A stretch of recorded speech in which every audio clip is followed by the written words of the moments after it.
Bien, queridos hermanos, hace un tiempo atrás se le estaba contando a Alejandro en esta mañana, mientras estábamos sacando las sillas, que tenemos las sillas que las estamos acomodando en una torre, como ustedes ya conocen, ¿verdad? Solamente que ahora imagínense al pastor Ángel cuando era muy jovencito.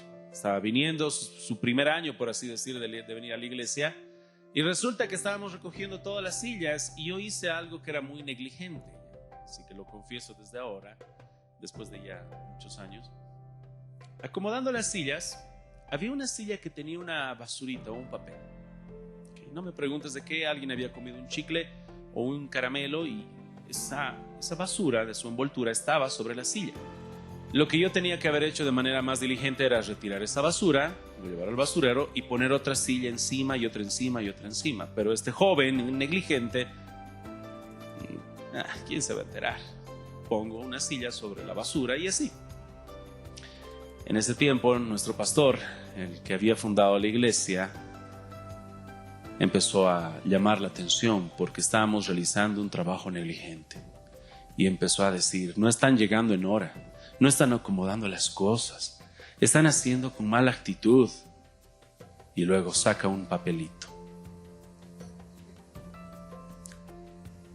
Tan negligentes han sido que esta basura ha encontrado entre las sillas. Le decía Alejandro, estaba allá, yo estaba escondido junto con Adán, escuchando, así como Adán escuchó la voz de Dios, yo estaba escuchando la voz de mi pastor y estaba escondido. No quería decir que yo fui, pero fui yo. Y para mí fue doloroso ver eso, y obviamente fui reprendido, y por la gracia de Dios tuve que cambiar. Y quisiera que ahora veas en la palabra de Dios en el libro de Mateo brevemente una reprensión que se va a dar a un apóstol. Mateo capítulo 16, verso 24. Mateo 16. Si esa fue una reprensión que vino hacia mí, tal vez no dirigida, no sabía al final si el pastor sabía que fui yo. Pero en Mateo capítulo 16, verso 24 tenemos algo muy importante. Bueno, vamos a leer el contexto como buenos creyentes, ¿ok? En este capítulo, en el verso 13, Jesús empieza a preguntar, ¿quién dicen los hombres que es el Hijo del Hombre? Así que todos empiezan a decir de todo. Verso 14. Ellos dijeron, unos Juan el Bautista, otros Elías, otros Jeremías, otro alguno de los profetas. Y Jesús les va a preguntar directamente a ellos. Él quiere la respuesta de ellos. ¿Y vosotros quién decís que soy? ¿No? 15. ¿Y vosotros quién decís que soy yo?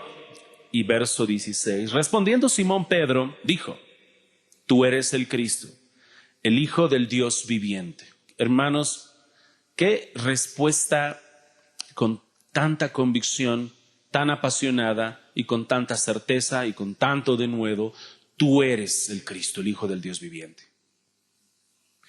Entonces, ¿qué dice la Escritura? Entonces le respondió Jesús, bienaventurado eres Simón, hijo de Jonás, porque no te lo reveló carne ni sangre, sino mi Padre que está en los cielos. Yo también te digo que tú eres Pedro, y sobre esta roca edificaré mi iglesia, y las puertas del Hades no prevalecerán contra ella. Y a ti te daré las llaves del reino de los cielos, y todo lo que atares en la tierra será atado en los cielos, y todo lo que desatares en la tierra será desatado en los cielos. Entonces mandó a sus discípulos que a nadie dijesen que él era Jesús el Cristo. Y en este episodio vemos lo que se puede llamar también esta exaltación de Pedro. Pedro da una buena confesión, así que Jesús lo premia, le dice, bienaventurado eres Pedro, ¿no? Esto no te lo reveló tampoco carne y sangre, esto fue revelado a ti por el Padre. Así que incluso esto que te digo, bienaventurado, te vino por don de Dios. Es la gracia de Dios que te hizo entender esto. Y ahora cambiamos y vemos cómo Cristo Jesús, desde un momento que está exaltando a Pedro y le dice bienaventurado, ahora hay un cambio total, porque en el verso número 21 dice así, desde entonces, recuerda el contexto, desde que ya los discípulos sabían que él era el Cristo, desde entonces Jesús comenzó a declarar a sus discípulos que le era necesario ir a Jerusalén y padecer mucho de los ancianos, de los principales sacerdotes y de los escribas, y ser muerto y resucitar al tercer día. Creo que Cristo, hermanos, no puede ser más claro. Desde entonces empezó a decirles, es necesario que yo sufra, sea perseguido, muera, resucite al tercer día. ¿Ok? Y ahora Pedro vuelve a hablar. Ya que la primera vez le fue tan bien, resulta que ahora pierde la timidez y, bueno, pues empieza a hablar. Verso 22, entonces Pedro, tomándole aparte, comenzó a reconvenirle diciendo, Señor, ten compasión de ti. Recuerda bien esas palabras. Ten compasión de ti. En ninguna manera esto te acontezca. ¿No te sucede, hermano, esto alguna vez cuando tú sufres? Que hay una voz interna que te dice, ¿no te das pena? ¿Tanto sufres? Y tal vez tú pienses que es la voz de Satanás. No creo, Satanás está ocupado en otras cosas. No es omnisciente, recuerda, no es omnipresente. Esa es tu voz, así como la voz de Pedro es tuya. No le eches la culpa al diablo. Y esa voz de conmiseración en medio del sufrimiento dice, ten compasión de ti. En ninguna manera esto te acontezca. Entonces él, hablando de Jesús, volviéndose, le dijo a Pedro, quítate de delante de mí, Satanás, me eres tropiezo, porque no pones la mira en las cosas de Dios, sino en la de los hombres. Así que ahora cambia todo, de bienaventurado pasa a que Jesús le diga, quítate de delante de mí, Satanás. Es por eso que a veces cuando uno piensa en este tiempo tienes los 12 apóstoles y saben que uno va a traicionar a Jesús, el primer candidato que a mí se me ocurriría sería Pedro. Porque entre todos nosotros, de ahí yo vinculándome como si estuviera entre los 12, diría, pero momento, recordemos a quién le dijo Jesús, Satanás. Se lo dijo a Pedro. Hay que estar atentos con Pedro. Y eso fue lo que pasó con Cristo y Pedro. Jesús lo reprendió porque no estaba poniendo la mira en las cosas de los cielos, sino en las de los hombres. Jesús les dijo a sus discípulos, si alguno quiere venir en pos de mí, niéguese a sí mismo, tome su cruz y sígame. Bueno, pues hermano, ahora recuerda esto, podemos cantar nosotros que vamos a tomar la cruz de Cristo y vamos a seguirle. He decidido seguir a Cristo, pero seguir a Cristo vincula tomar la cruz de Cristo. Y tomar la cruz de Cristo significa todo lo que hemos leído en el contexto. Va a haber sufrimiento, va a haber persecución. Es algo que sabemos que va a venir, hay sufrimiento. Y hermanos, el día de hoy vamos a hablar una guía para corazones miserables que sufren. Y eso es lo que vamos a ver en el Salmo 6.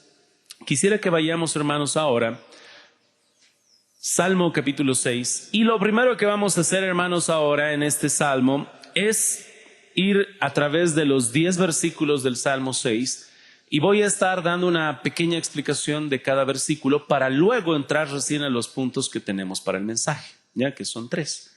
Primero dice al músico principal en Nejinot sobre Seminit, Salmo de David. Y aquí tengo que ser honesto y sincero con ustedes. Hay muchas palabras que incluso los eruditos no saben qué significa. El mayor consenso que se ha llegado entre los mismos eruditos sobre este título que es inspirado es que el autor es David. Punto número 1, de manera clara, ¿no? Al músico principal en Nejinot sobre Seminit, Salmo de David. Primero, el Salmo es de David, eso es claro. ¿Qué significan las otras palabras? Es un dilema, no se sabe. No se sabe. El mayor consenso es que habla y vincula que esta es una canción o un himno vinculando instrumentos de cuerda. Nada más. Algunos han llegado a atreverse a decir que son instrumentos de cuerda un poco semejantes al bajo, con ese tipo de tonalidad por el tema del lamento. Pero esto es lo que nos da certeza. Este salmo es tan antiguo, hermanos, realmente proviene de la misma inspiración de Dios a través de las manos y a través del corazón de David. Es tan antiguo que no se sabe a ciencia ciertas palabras, el significado. Tenemos la pista de que son instrumentos de cuerda, pero más detalles no se saben.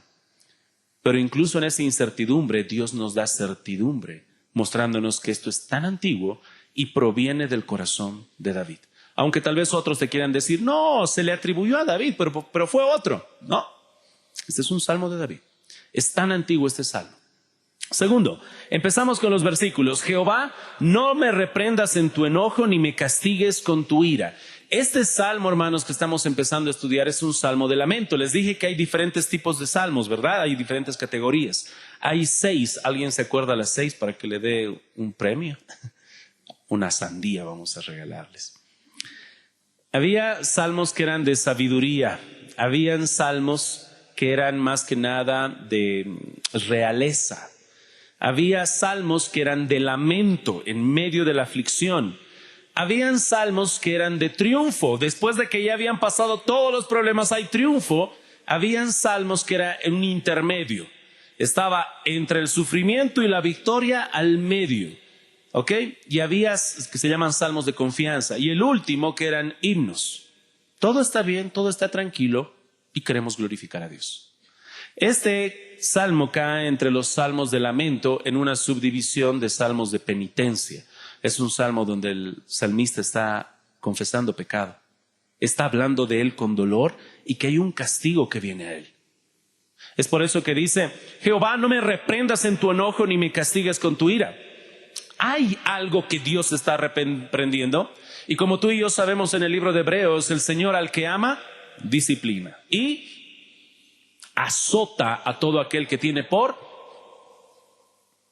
Hermano, no sé tú, pero yo castigo a mis hijos. No castigo al hijo del vecino. Si no has recibido la disciplina y el azote de Dios, tal vez no eres su hijo, eres bastardo, como dice la palabra. Así que incluso en medio de esta reprensión hay bendición. Y el salmista está clamando, dice, no me reprendas en tu ira, ni me castigues con tu ira, no me reprendas en tu enojo. Lo que está tratando de ilustrar es, en otras palabras, como dijo bien Spurgeon, Señor, estoy recibiendo el azote de tu vara, pero por favor, Señor, que no sea tan duro que esa vara se convierta en espada y me destruya.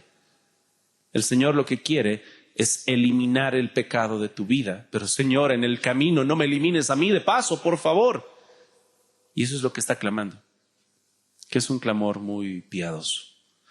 Segundo, verso 2, dice, ten misericordia de mí, oh Jehová, porque estoy enfermo, dice el texto. Sáname, oh Jehová, porque mis huesos se estremecen. Ahora, hermanos, hay un dolor que siente el salmista, que dice el texto que estoy enfermo, sáname, porque hasta mis huesos se estremecen.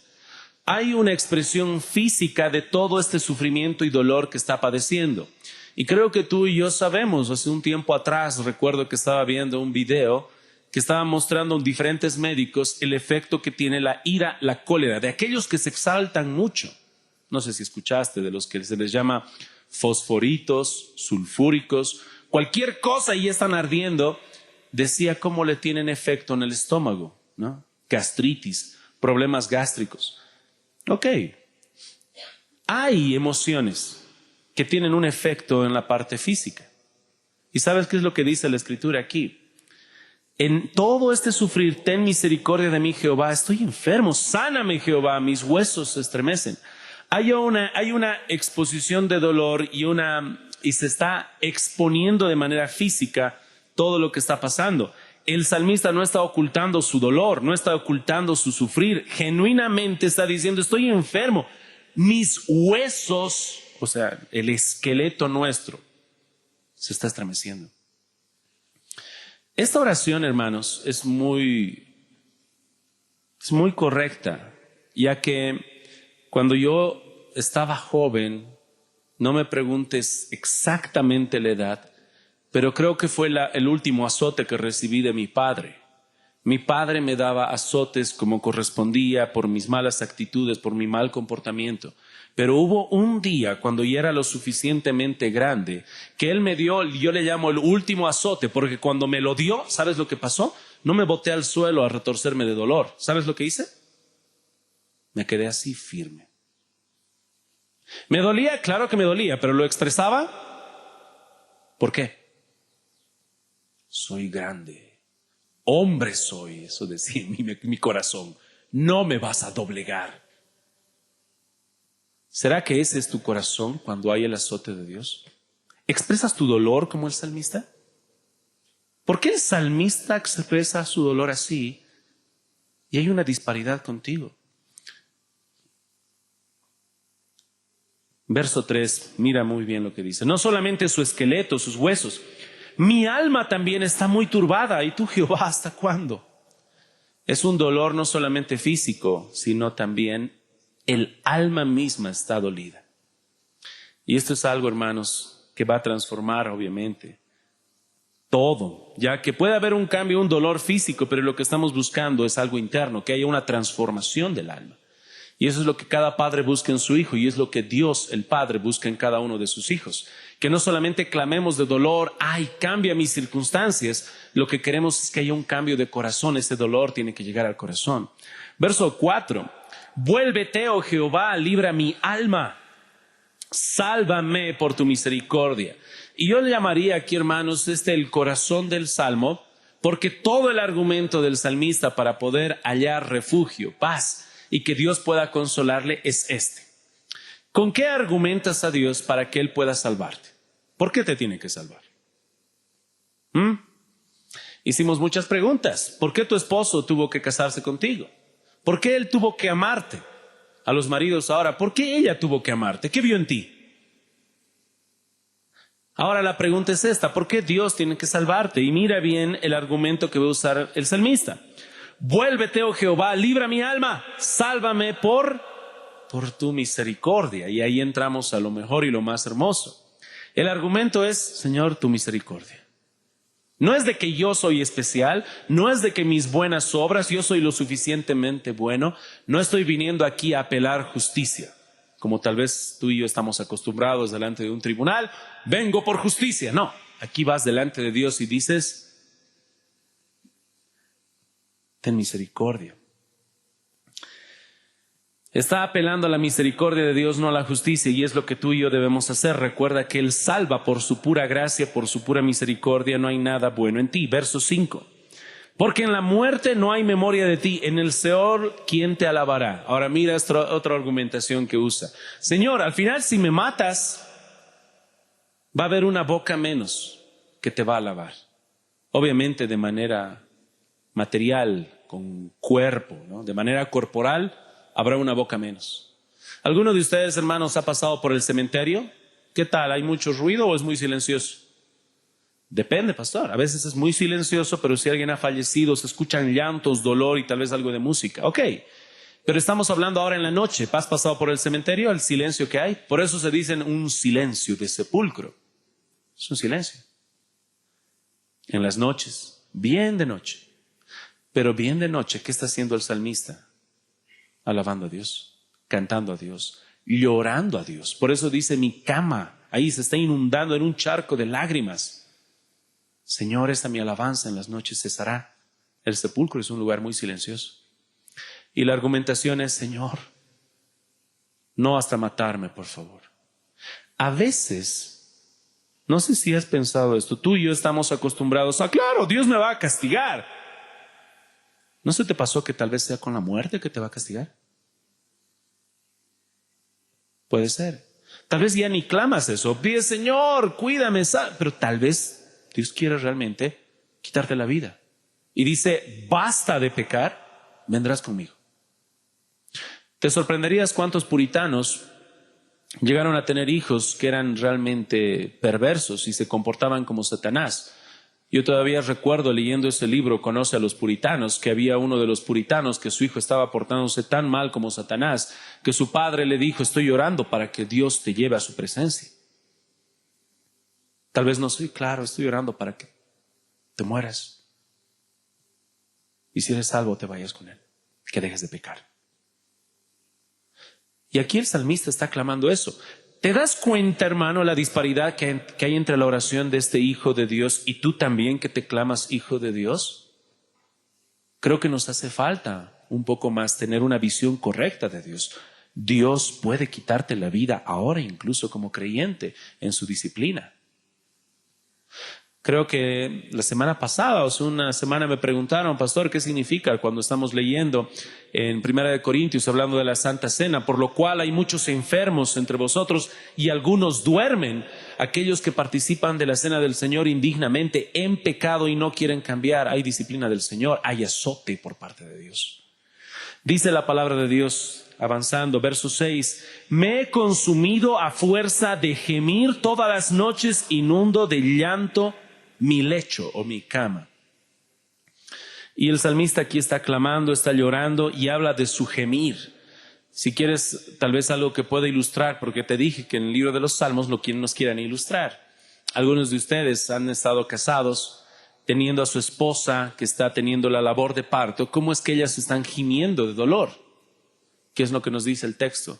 Hay un lecho, hay una cama que está bañada de lágrimas. En sí no es tanto que la cama, te imagines que está bañada en lágrimas, sino que dice el texto, riego mi cama con mis lágrimas. Más que nada la idea es que tú tengas una cama y todo un charco alrededor, casi como si tu cama estuviera en una piscina de lágrimas. Pero hay una expresión, hermanos. Está expresando genuinamente el dolor que siente. Dice el texto, avanzando un poco más, verso 7. Mis ojos están gastados de sufrir, se han envejecido a causa de todos mis angustiadores. Hay un dolor que se nota a través de sus ojos y sus ojos están envejecidos de tanto sufrir. Hay una expresión, como te dije antes, hay un dolor que se expresa, hay un sentimientos, hay emociones y hay pasión que se muestra a través de la parte física. Algunos de ustedes me estaban diciendo, pastor, mi rodilla ya no funciona, jugué mucho fútbol. Un hermano muy mayor recuerdo que me dijo, pastor, ore mucho por mi cirugía, mi rodilla está mal. Fui al doctor y le dije al doctor, ¿qué tengo? Y me dijo, usted está mal de su rodilla, necesita una cirugía. Y este hermano que tenía más de 60 años, le dijo, pero doctor, yo juego fútbol. Y el doctor le miró fríamente y le dijo, usted ya ha jugado todo lo que tenía que haber jugado. Pero hay una manifestación física de aquellas cosas que amas y te apasionan. El libro de Santiago fue escrito por el hermano de Jesús, vinculado más que nada, medio hermano por parte de María, el que escribió el libro de Santiago. Su apodo de Santiago, ¿sabes cuál era? Entre creyentes se ponían apodos muy piadosos. No como ahora que nos ponemos apodos muy ridículos, sino que eran apodos piadosos. Su apodo era rodilla de camello. ¿Por qué rodilla de camello? Tanto oraba de rodillas que sus rodillas tenían ciertos callos que se hacían visibles. ¿Qué ha pasado? No, es que ora tanto de rodillas que tú puedes ver sus rodillas y uno puede evidenciar en la parte física lo que hace. Su cuerpo se ha desgastado. Yo sé que ese apodo piadoso no quedaría bien para las mujeres, rodilla de camello. Yo sé. Pero tiene que evidenciarse de manera física aquellas cosas que te apasionan.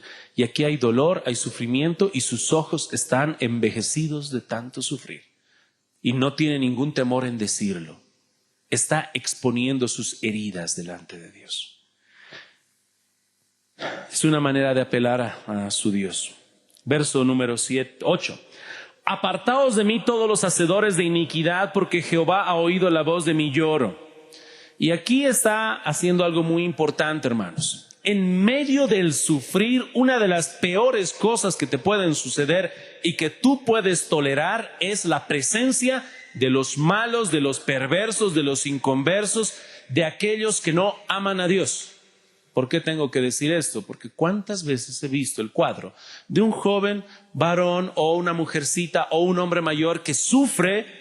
Y una de las cosas que hace es alejarse de la iglesia y acercarse a sus ex amigos no cristianos. ¿Y sabes qué tipo de consejos te van a dar? ¿Sabes hacia qué influencia te van a llevar? El pueblo de Dios pereció en gran manera porque tenían que entrar a la tierra prometida y tenían que echar a los inicuos. Y ellos los toleraron por conveniencia porque decían, no puedo sacarlo o los haré tributarios, y ellos influenciaron su vida para corrupción. Y de la misma manera, el corazón que sufre ahora, el corazón que sufre el azote de Dios, dice, apartaos de mí todos los hacedores de iniquidad. Hermanos, un antídoto para toda esa iniquidad es que te alejes de los perversos, de los que no son creyentes, que te van a mal influenciar. Mucho cuidado con eso. Tiene que haber una distancia. Recuerda a José. José sufrió, fue vendido por sus hermanos, ¿verdad? Y luego estaba trabajando en la casa de Potifar y la esposa de Potifar se le estaba ofreciendo y lo quería obligar a acostarse con ella. ¿Y qué hizo él? alejarse, huir, escapar, correr. Dice el texto, verso número 9, Jehová ha oído mi ruego, ha recibido Jehová mi oración. ¿Por qué será que recibió su oración? ¿Por qué será que Dios escuchó? Porque hay una confesión. Él está clamando por la misericordia de Dios. Él reconoció el azote de Dios y ahora tiene esa confianza. Cuando hay pecado, hermanos, tal vez algunos no sabían, hay un estorbo entre vos y tus oraciones y Dios. El texto más claro que tal vez puedo mencionarles se encuentra en el libro de Primera de Pedro, capítulo 3, verso 7. Leamos brevemente. Primera de Pedro,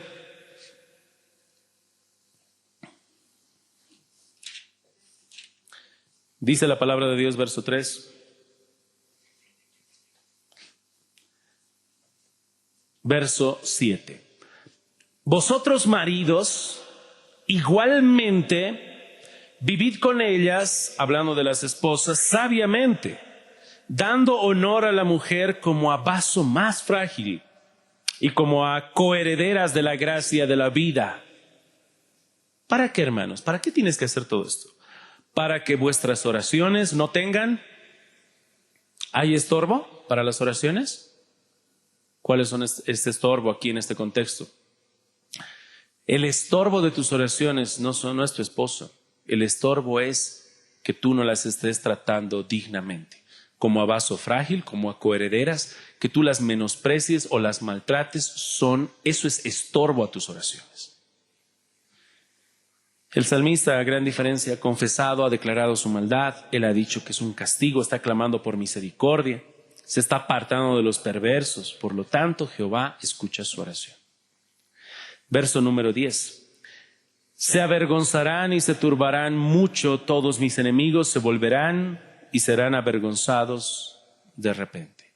Hay juicio por parte de Dios. Esta es casi como una oración profética de lo que va a suceder con los enemigos de Dios.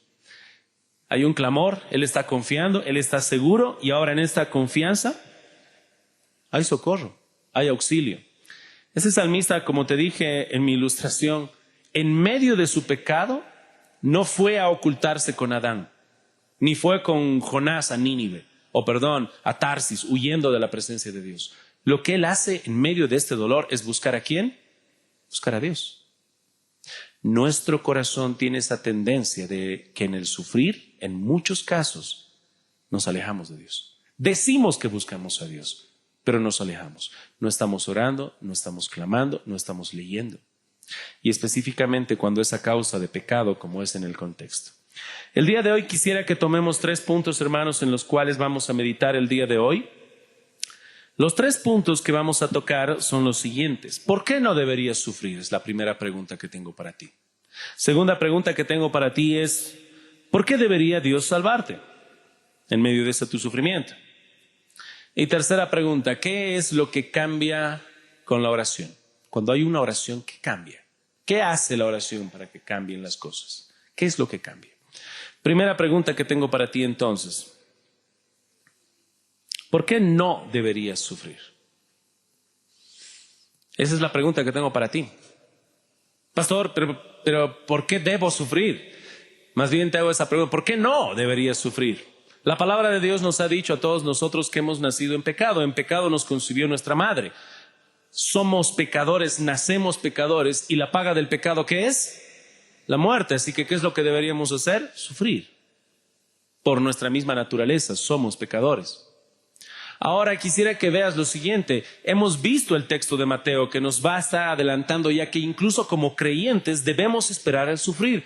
Por eso el texto va a decir, si alguno quiere venir en pos de mí, tome su cruz y sígame. Es como si yo te dijera, hermanos, ¿quiénes quieren ser miembros de la iglesia? Requisitos, por si acaso tenemos convenio con una funeraria, ve y compra tu cajón. Requisitos que ya tenemos un depósito ahí con los ataúdes, ese es el requisito. ¿Qué, pastor? ¿Requisito es ataúd? Sí. Pero te lo digo en serio, ¿qué pasaría si anotáramos eso? ¿Cuántas personas llamarían a los tiempos esta iglesia pide como requisito comprarse un ataúd? Jesucristo dice eso, literalmente. Si alguien quiere seguirme, tome su cruz, sígame. Tienes que ya estar listo para que te pongan el clavo ahí, ya está.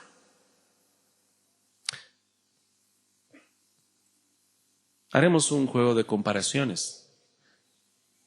A veces nos gusta en nuestra naturaleza pecaminosa compararnos entre hermanos, entre ministerios, entre dones. Yo tengo don de evangelista, el otro don. Ya, ok, comparémonos. ¿Qué tal, hermano? Te voy a poner a ti el día de hoy aquí al frente. Pasas al frente y voy a comparar tus atributos, tus virtudes y tus defectos con la de este otro hombre. Y aquí voy a traer al rey David, el hombre conforme al corazón de Dios. No, pastor, es injusto, es un hombre piadoso. Incluso en sus confesiones, tenemos el Salmo 51 que incluso en medio de su confesión Dios lo usa para inspirar la palabra de Dios. No me puedo comparar. Muy bien, hermano. ¿Quién está escribiendo este Salmo 6? ¿Quién está sufriendo? Está sufriendo David. David sufre y tú no vas a sufrir. Antes de David, vamos mucho tiempo atrás. El libro de Job, no sabemos cuándo fue escrito, pero sabemos que es uno de los más tempranos. Job era un varón perfecto, recto, temeroso de Dios y apartado del mal. ¿Será que hay alguien aquí que se pueda decir eso? ¿Siquiera el pastor u otro pastor? Varón perfecto, recto, temeroso de Dios, apartado del mal. ¿Sufrió o no sufrió? Y sufrió. ¿Será que tú eres mejor que David y mejor que Job, que tú mereces no sufrir y tienes licencia para no sufrir? No, hermanos, vas a sufrir. Ahora, tal vez suene un poco duro eso, pero te estoy haciendo un favor. Hermanos, si no es que ya estás sufriendo, vas a sufrir. Y te lo digo con amor porque es un beneficio No sé si tú escuchaste eso.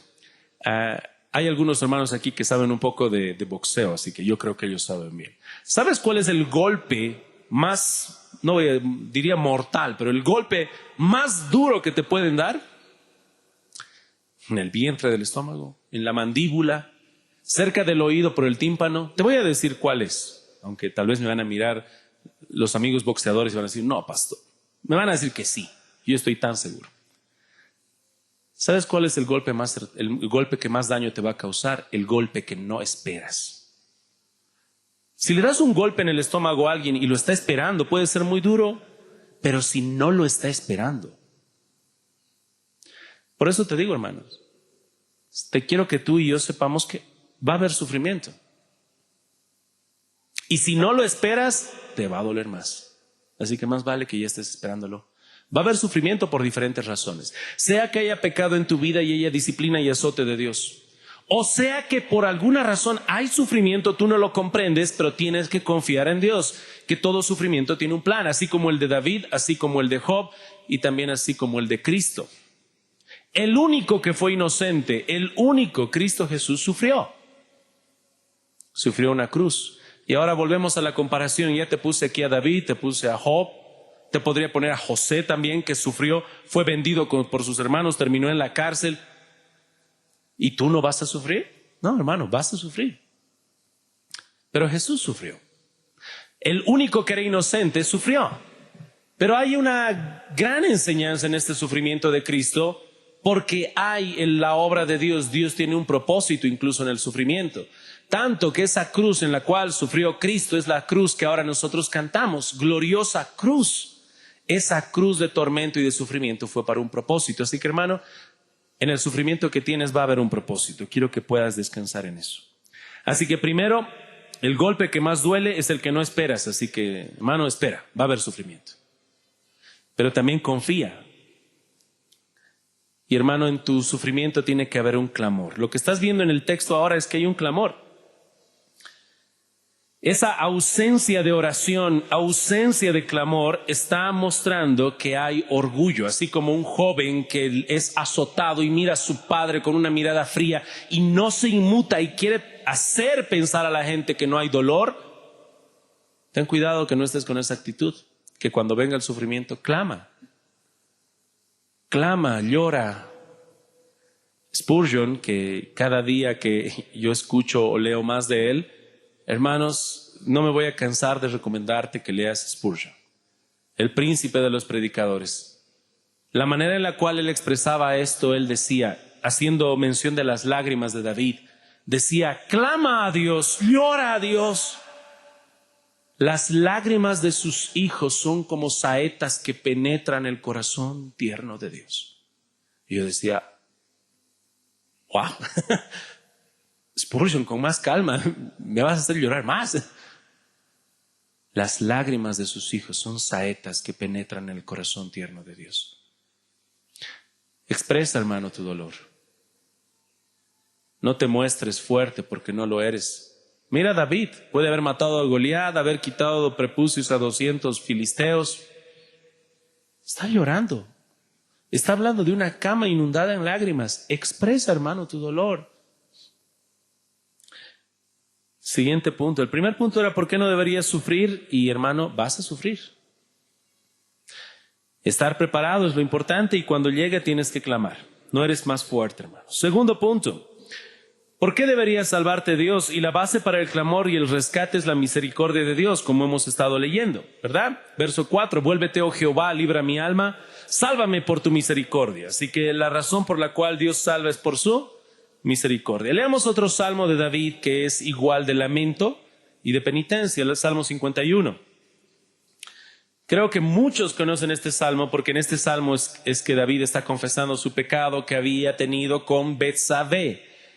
Había caído en adulterio, había asesinado a su esposo de Betsabé. Y luego fue reprendido por el profeta Natán y ahora está diciendo esto la Escritura.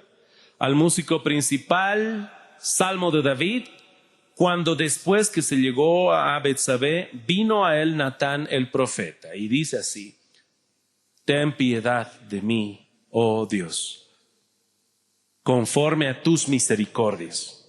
Conforme a la multitud de tus piedades, borra mis rebeliones, lávame más y más de mi maldad, límpiame de mi pecado.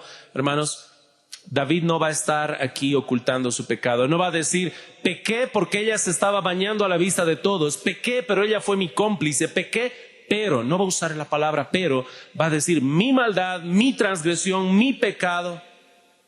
Y hace una correcta confesión. Pero pide todo esto conforme a la misericordia ¿de quién? Cuando hablamos de misericordia tenemos que hablar de miserables. Eso es lo que estamos expresando. Y eso es lo que está buscando ahora el salmista. ¿Por qué debería rescatarte Dios? Por su pura misericordia. Y debes clamar tú. Recuérdate quién eres. A veces tú y yo nos olvidamos. Clama por la misericordia de Dios. Hermanos, ¿te diste cuenta todo lo que está expresando el salmista? El dolor de sus huesos, el dolor de su alma, sus ojos gastados, ya envejecidos, los huesos, el alma, todo eso que está expresando. El salmista David está haciendo algo que es muy importante. Está exponiendo a Dios todo el dolor y toda su miseria para que Dios tenga misericordia de él. Es algo que tú y yo tenemos que ejercitarnos en practicar.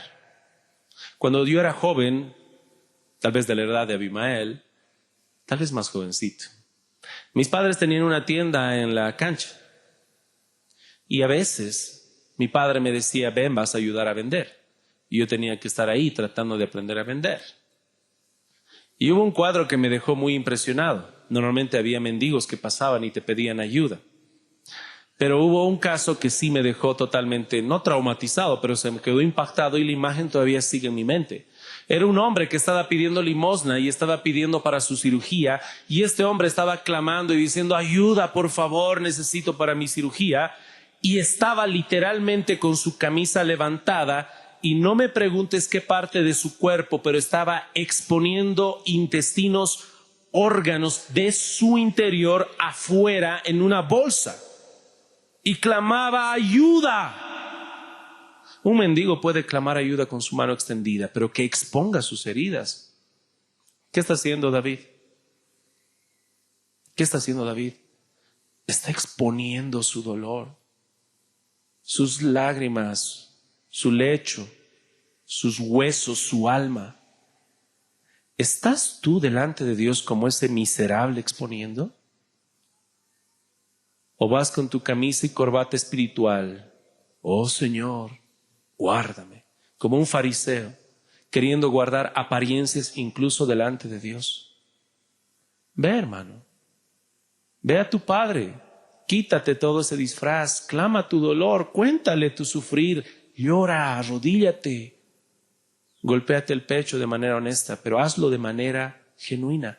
Expón a Dios tu dolor y clama por su misericordia. Para hablar de misericordia se necesita un miserable. Miserable. Un miserable, eso es lo que tú y yo somos. Expón a Dios eso. Dios se deleita en dar su misericordia. No lo hace como un hombre perverso que te mira y mira al mendigo y le da con desprecio. Dios lo hace con gozo. Como el hombre que va, levanta al hombre pobre, le dice, ven, te voy a apoyar, te voy a invitar a comer. Con una alegría, no eres peso para mí. Toda esa carga para mí no es nada, estoy aquí para ayudar. Pero tienes que expresar.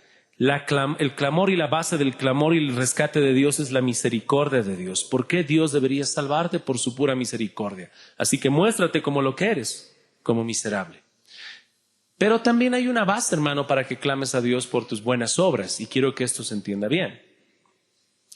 Tú puedes decir, y alguien diría, pastor, ¿y puedo clamar por mis buenas obras? El problema es que tus buenas obras han sido contaminadas por tu naturaleza pecaminosa, pero puedes clamar por las buenas obras de Cristo.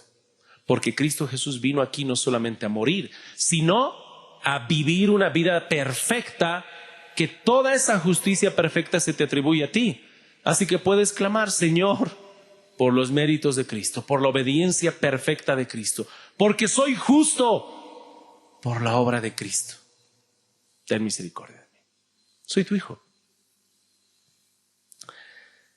Y el último punto, hermanos. ¿Qué es lo que cambia la oración? Y quiero que vean una vez más, hermanos, el salmista está haciendo algo muy importante. Dice, y empieza el salmo, ¿no? Jehová, no me reprendas en tu enojo, ni me castigues en tu ira. Ten misericordia de mí, oh Jehová. Estoy enfermo, sáname, Jehová, porque mis huesos se estremecen. El inicio de estos salmos de lamento, por lo general, es así. Hay dolor, hay sufrimiento, hay clamor, pero ¿sabes cómo terminan los salmos de lamento? Por lo general es el común denominador, que empiezan de manera muy triste y dolorosa y terminan de manera triunfal y en confianza. Siguen la misma circunstancia. Como antes hemos leído, podía seguir perseguido por Absalón o podía seguir en aflicción y en dolor, pero comienzan tristes, comienzan trágicos y terminan triunfantes. Mira la parte final. Jehová ha oído mi ruego, ha recibido mi oración. Se avergonzarán, se turbarán mucho mis enemigos, se volverán, serán avergonzados de repente. Hay seguridad, hay confianza. Pero una vez más vamos, hermanos, ¿qué cambió? ¿Cambiaron las circunstancias? ¿En medio de la oración será que Dios agarró, mandó fuego del cielo y todos fueron quemados? No. Lo primero que va a hacer Dios a través del medio de gracia de la oración es cambiar tu corazón, que es lo más importante. No solo lo más importante, lo más necesario. Y es así como sucede. En el libro de 1 Samuel tengo que repetirles esto muchas veces porque esta mujer a mí me es de gran ejemplo y espero que a ti también. Ana, que sufría, cada vez la atormentaba Penina, su contrincante, ¿no? Yo tengo muchos hijos y tú eres estéril. Estéril eres, estéril te quedarás, no traes gozo a tu marido. Y ella sufría y se adoloría, se compungía de dolor. Fue, clamó, oró a Dios. Y dijo, Señor, si me das un hijo, Señor, Señor, ten misericordia. Derramaba su alma tanto que pensaban que estaba ebria. ¿Será que alguien aquí ore de tal manera que el pastor piense que debe estar borracha la hermana? Pues ella sí. Y en el texto en 1 Samuel se dice que se fue del templo y no estuvo más triste. Hermano, por si acaso debo aclararte, no es de que ella oró y se fue embarazada, no más triste. Fue estéril y regresó estéril. ¿Qué cambió? La oración y el clamor hizo un cambio. Dios cambió su corazón. No estuvo más triste. Sin bebé. Dios cambió su corazón. Después vino el bebé. Dios está más interesado en cambiar tu corazón en el sufrimiento que tus circunstancias. A veces nosotros estamos más interesados que Dios cambie nuestras circunstancias que nuestro corazón. Recuerda eso. Lo más urgente es tu corazón. Y es así como sucede en este salmo. No cambiaron sus circunstancias, pero cambió el corazón del salmista. Y así sucede en estos salmos de lamento. Que esto sea de ejemplo, hermano, para nuestros corazones. Veamos el libro de Hechos, capítulo 4:31, el último pasaje que vamos a ver. Hechos 4:31. Pedro y Juan fueron encarcelados, fueron azotados, fueron amenazados. Regresan a la iglesia, les cuentan todo lo que ha sucedido. Verso 23. Hechos 4:23. Puestos en libertad, vinieron a los suyos contando todo lo que los principales sacerdotes y los ancianos les habían dicho, y ellos, habiendo oído, alzaron unánimes la voz y dijeron: soberano Señor, hermanos, esto es una oración. Soberano Señor, tú eres el Dios del que hiciste el cielo y la tierra, el mar y todo lo que en ellos hay. Por boca de David tu siervo dijiste: ¿por qué se amotinan las gentes y los pueblos piensan cosas vanas? Se reunieron los reyes de la tierra, los príncipes se juntaron en uno contra el Señor y contra su Cristo. Hermanos, están orando, y si no has prestado atención bien, están orando un salmo. Es por eso que te digo, estos salmos te sirven para todo, incluso para que tú los puedas orar y clamar a Dios. Porque verdaderamente se unieron en esta ciudad contra tu santo Hijo Jesús, a quien ungiste, Herodes, Poncio Pilato, con los gentiles y el pueblo de Israel. Todos se unieron contra él, ¿no? Para hacer cuanto tu mano y tu consejo habían antes determinado que sucediera. Hermano, ¿quién determinó que todo esto sucediera? Todo eso sucedió, pero no fue un accidente, no salió del control de Dios. Dios determinó que todo eso sucediera.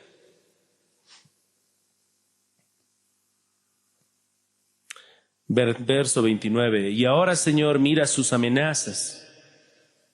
Concede a tus siervos que con todo denuedo hablen tu palabra, mientras extiendes tu mano para que se hagan sanidades y señales y prodigios mediante el nombre de tu santo Hijo Jesús.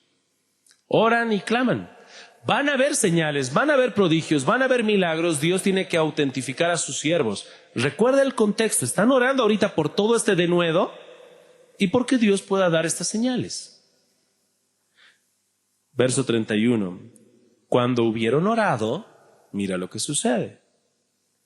El lugar que estaban congregados tembló y todos fueron llenos del Espíritu Santo. Gran pregunta, hermanos. Ahora están llenos del Espíritu Santo. ¿Cómo se manifestará, no? Y hablaban con denuedo la palabra de Dios. No dice el texto que fueron llenos del Espíritu Santo y empezaron a saltar, gritar, dar vueltas. Y como dije algunas veces, ladrar como perros. No dice que empezaron a gritar, a hacer escándalo, como ves en otras iglesias. Fueron llenos del Espíritu Santo y hablaron con denuedo la palabra de. He ahí un hombre y una mujer llenos del Espíritu Santo, hablando la palabra de Dios. Oraron, clamaron, ¿y qué fue lo que sucedió? El Espíritu Santo los llenó y empezaron a predicar la palabra de Dios. ¿Seguían en persecución? Seguían en persecución. ¿Todos seguían contra ellos? Todos seguían contra ellos. Su corazón estaba fortalecido. Su corazón había sido transformado. ¿Qué es lo que cambia la oración? Hermanos, recuerda que en tu oración tú no eres un consejero que le da una mejor recomendación a Dios. Señor, cambia, yo soy un mejor, te voy a reconvenir. Estás clamando a Dios. Señor, haz esto en tu voluntad. Se va a hacer su voluntad. Él quiere cambiar tu corazón. Lo primero que va a hacer hermanos, la oración es cambiar tu corazón. Es lo que Dios quiere. ¿Ok? Vamos a concluir, hermanos. Quisiera que puedan ponerse en pie. Así es como termina el Salmo, hermanos. Con mucho ánimo, seguridad, confianza, y en un futuro nosotros vemos cómo David termina triunfante en medio de todas las aflicciones. Lo más importante, hermanos, que confiemos en Dios. Viendo a Cristo Jesús, todo lo que Él sufrió, todo fue con un propósito. En algunos casos, hermano, no sabrás por qué sufres, tal vez como Job, pero debes confiar que hay un propósito. Oremos y clamemos. Señor,